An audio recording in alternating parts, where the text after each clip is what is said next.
Welcome! In front of me I have AMAZFIT Cheetah Pro and I'm gonna show you how to unpair this watch from the iPhone.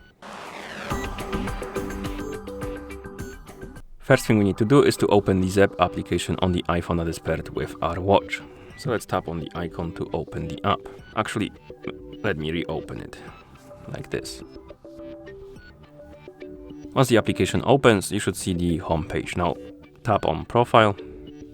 Select your AMAZFIT Cheetah Pro from the list of my devices. And now scroll through this page, find the Unpair button, tap on it, tap on Unpair, tap on Unpair again.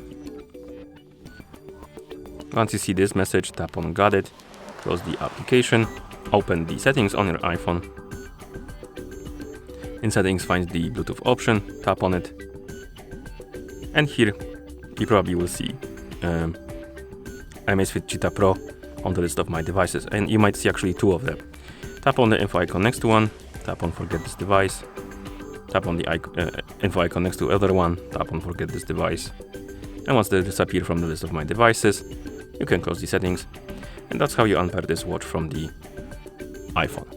Thank you for watching. If you found this video helpful, please consider subscribing to our channel and leaving the like on the video.